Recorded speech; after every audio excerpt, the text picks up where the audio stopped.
কিন্তু নিলে আল্লাহ রাসূল নারাজ। জানটা যদি আল্লাহর হুকুম হয় যাবে না, যদি জানটা চলেও যায় আল্লাহ রাজি। তুমি টাকা নেবে না, আল্লাহর খুশির জন্য জান দেবে। বাস্তব এটা। যদি এটা বাস্তব হয় তাহলে চিন্তা করলে জান্নাত তোমাদের মুকদ্দার হবে ইনশাআল্লাহ। তাহলে এটাই তো ঈমানের পরীক্ষা। আল্লাহ নেবে, যুগে যুগে নিয়েছে আল্লাহ পরীক্ষা, আমাদের করলে। তো যা এই মাহফিলটা হয়, আসি কয়েক বছর তো আসছি নাকি? হ্যাঁ, 3 বছর। বাপরে বাপ, অনেক বেশি আশা হয়ে গেছে। তো মহব্বত কমে যাচ্ছে না তো? তার দোয়া হবে, তারপরে এখানে একটা নামাজ হবে। 3 বছর আল্লাহ করে এখানে আসছি, কথা বুঝে আসছে। তো সেই জায়গায় দোয়া হবে। এই মাহফিলের জন্য একটু কালেকশন করা দরকার, যার যা খুশি একটু দিতে হবে তো নাকি?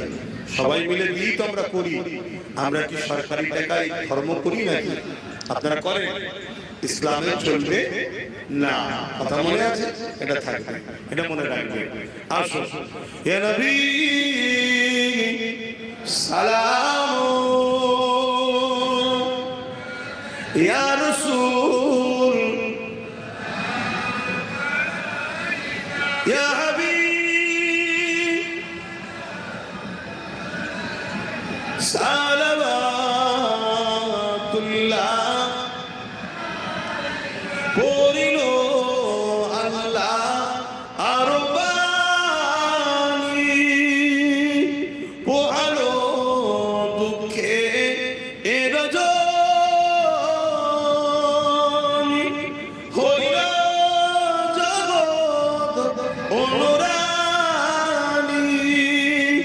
আমিনার নয়নের মণি।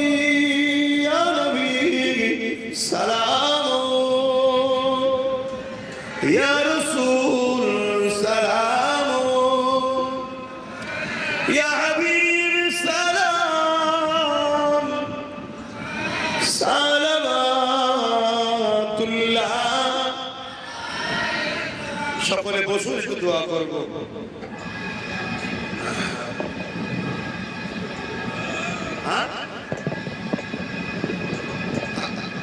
তাহলে আসুন, আমি নামাজ পড়িয়ে দেবো, কেন মুসাফির তো হইনি।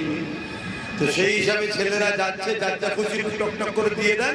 তারপর দোয়া হবে, দোয়া বা নামাজ হবে ইনশাআল্লাহ। আমরা সকলে একসাথে নামাজ আদায় করবো। তাড়াতাড়ি দেন, যার যা খুশি দেন। আজকে টাইম 5টা 10 পর্যন্ত আছে, খাবার কিছু নেই, কথা বুঝে আসছে। কিন্তু আমাকেও তারা যেতে হবে। আসেন সকলে বিসমিল্লাহ শরীফে 11 বার দরুদ শরীফ, 3 বার সূরা ফাতিহা, 10 বার সূরা ইখলাস তেলাওয়াত করে দোয়া চাওয়া হবে।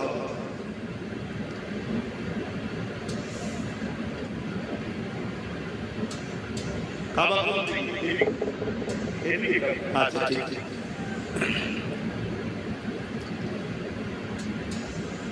তাড়াতাড়ি লোক তো গেছে, দাও যার যা খুশি দাও।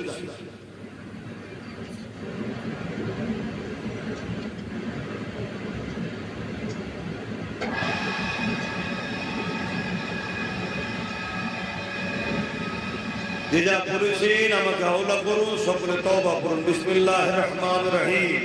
হে আল্লাহ তাআলা, আমি জানা অজানা, ইচ্ছা ও ইচ্ছা সকল গুনাহ হইতে তওবা করিতেছি। আস্তাগফিরুল্লাহ রাব্বি মিন কুল্লি যামবি ওয়া আতুবু ইলাইহি।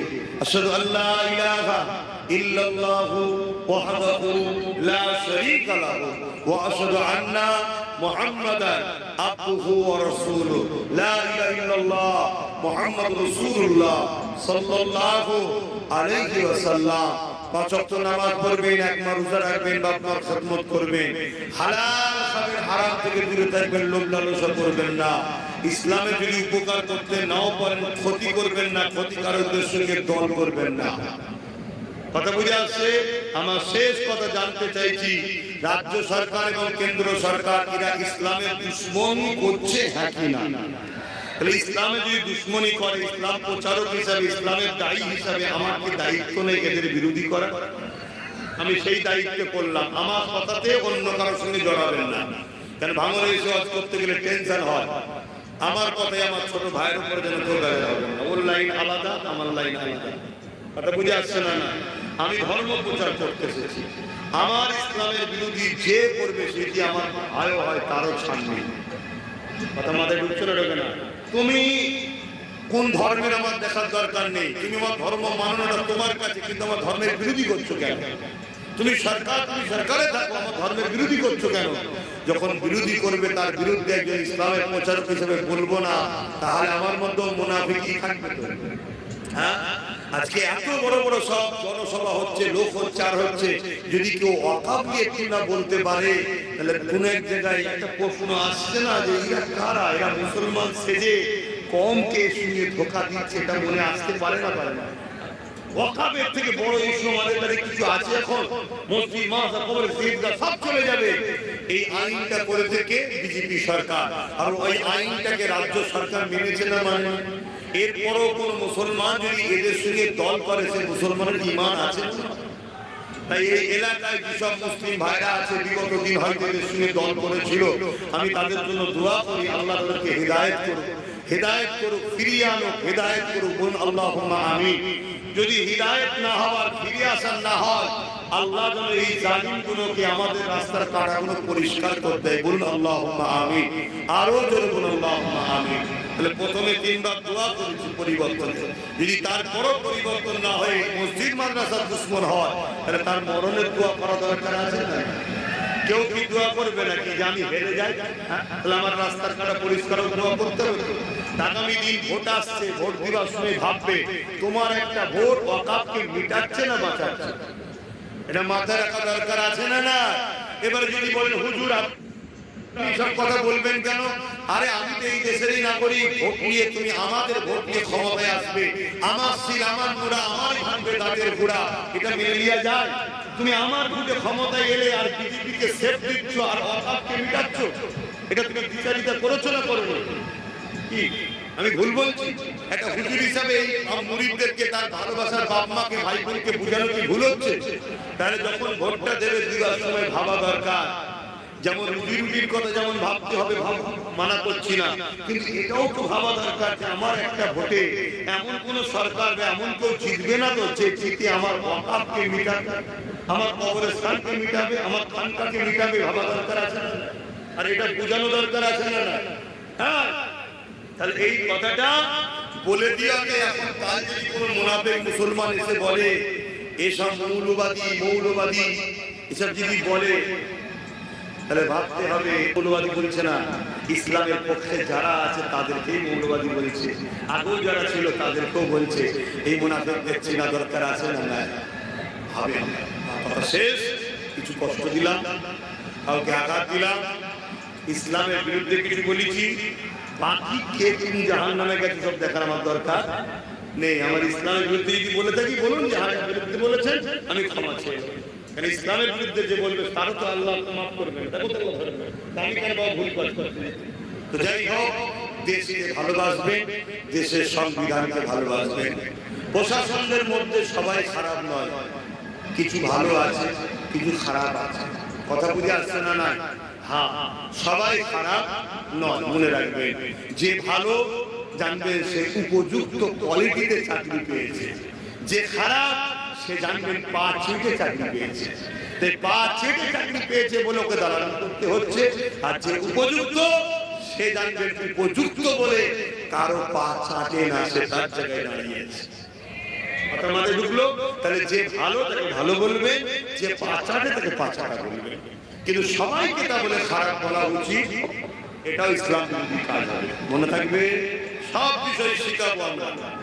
আসেন আল্লাহুম্মা আমিন। হে আল্লাহ, আরো অনেক কথা মালিক, আমার বাপ ভাই মা বোন, পরিবার, আত্মীয় স্বজন, ছোট ছোট বাচ্চারা আল্লাহ যে যেখান থেকে আল্লাহ হাত তুলেছে প্রত্যেকের হাতকে কবুল করেন আল্লাহ। আল্লাহ আমাদের পড়া পার্বতী ভুল ভ্রান্তি দিয়ে মাফ করে দিন আল্লাহ। রহমত করে মেহেরবানি করে সব জানে সব নূর নবীদের সব খানা পৌঁছে দিন।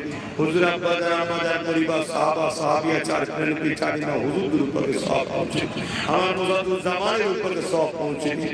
আমাদের জমিনে শিয়াতে সুলতান আসগার হুজুর উপরে সব পৌঁছে দিন। আল্লাহ আব্বাস আলী পীর গুরাত হুজুর উপরে সব পৌঁছে দিন। আয় আল্লাহ কানি শিয়াতে হুজুর উপরে সব পৌঁছে দিন। আয় আল্লাহ আমাদের হাত তুলেছে আমাদের বাপকুল মাকুল দাদু কুল দাদি কুল নানা কুল নানি কুল শ্বশুর শাশুড়ি মাইমুরুকুল যারা চলে গেছে জান্নাতি করে যারা বেঁচে আছে নেক হায়াত দারাজ করুন আল্লাহ। এই ভাঙনের মানুষের ঈমান ইজ্জত জান মালকে হিফাজত করুন। ভাঙনের যুবক ছেলেদের হাতে ধন দৌলত অর্থ ভরিয়ে দিন আল্লাহ। হকের পক্ষে খরচ করার তৌফিক দান করুন এবং দ্বীনের পক্ষে খরচ করার তৌফিক দান করুন। জালিমদের বিরুদ্ধে লড়াই করার এদের ঈমানি ও শারীরিক আল্লাহ ক্ষমতা আরো বাড়িয়ে দিন আল্লাহ। আয় আল্লাহ হাবিবের খাতির রহমত করে দয়া করে আমার দেশ ও রাজ্যকে জালিম হুকুমতের হাত থেকে হিফাজত করুন আল্লাহ। আয় আল্লাহ ওয়াকাফকে আপনি হিফাজত করুন। আমার দেশের হিন্দু দলিত আদিবাসী সন্তান বাগদি খ্রিস্টান মতো সবাইকে সুস্থ ভালো রাখুন। প্রতিটা মানবপ্রেমী মানুষের মধ্যে আল্লাহ মানব বন্ধন মিলেমিশে রাখে আল্লাহ। আমার দেশের সেনাবাহিনী পুলিশ বাহিনী বিএসএফ বাহিনী এবং আমার রাজ্যের যারা পুলিশ বাহিনী আছে আল্লাহ তাদেরকে সুস্থ ভালো রাখুন। নিরপেক্ষ কাজ করার তৌফিক দিন দান করুন। আয় আল্লাহ যারা সততা শুনে ন্যায়ের পক্ষে হিসাব প্রশাসন বন্ধুরা কাজ করছে তুমি তাদেরকে অনেক বড় বড় পদে আরো পৌঁছে দিও। তাদেরকে সুস্থ রেখো, তাদের পরিবার বাচ্চাদেরকে সুস্থ ভালো রেখো। আর যারা জুলুম করছে মালিক তাদের মোকাবিলা হয়তো সাধারণ মানুষের করার ক্ষমতা নেই মালিক, তুমি তাদেরকে উপযুক্ত শাস্তি দিও, তাদেরকে শাস্তি তুমি দিও মালিক। আয় আল্লাহ যারা ন্যায়ের পক্ষে তাদের তুমি কামিয়াবি আরো দান করো। আয় আল্লাহ এই জালিম মুনাফিক মুসলমানদেরকে আল্লাহ যারা এখনো রয়েছে যদি তাদেরকে হিদায়াত করেন, ফিরে আসার তৌফিক দেন। যদি কপালে হিদায়াত না থাকে আল্লাহ তুমি আমাদের রাস্তার কাঁটা পরিষ্কার করে দাও, মুনাফিক জালিমদেরকে ধ্বংস করে দাও। আয় আল্লাহ নামাজের জন্য দোয়া ছোট করছি, এই বাচ্চাদের নসিব বড় করেন, আমার নলেজকে কবুল করেন, আমার ছোট ভাই নওশাদকে রাজ ক্ষমতা দান করেন, গরিব দুঃখী সর্বধর্মের মানুষের জন্য লড়াই করার তৌফিক দেন। আয় আল্লাহ আমার ভাইয়ের এক সহকর্মী পিয়ারুল বলে না, আজ এই জালিমরা কি চুরি করতে বাদ দিচ্ছে, মানুষকে পর্যন্ত চুরি করলে চলে যাচ্ছে। আল্লাহ তাকে আপনি সুস্থ করে দেবেন, ভালো রাখবেন আল্লাহ। আগামী দিন তাকেও বিজয় দান করবেন মালিক। আর সেও হকের জন্য গরিবদের জন্য লড়ছে, তুমি তাকেও কামিয়াবি দান করো। আমার ভাইয়ের সকল সাথীদেরকে তুমি কবুল করো, সুস্থ রেখো, ভালো রেখো। খাস করে আমার সংগঠন ফুটপাতে আহলে সুন্নাতের জামাতকে কবুল করেন, সংগঠনের কর্মী দাতা দরদীকে কবুল করেন, আমার নওশাদকে কবুল করেন। হাসবুনাল্লাহু ওয়া নি'মাল ওয়াকিল, নি'মাল মাওলা ওয়া নি'মান নাসির। বারহাক লা ইলাহা ইল্লাল্লাহ।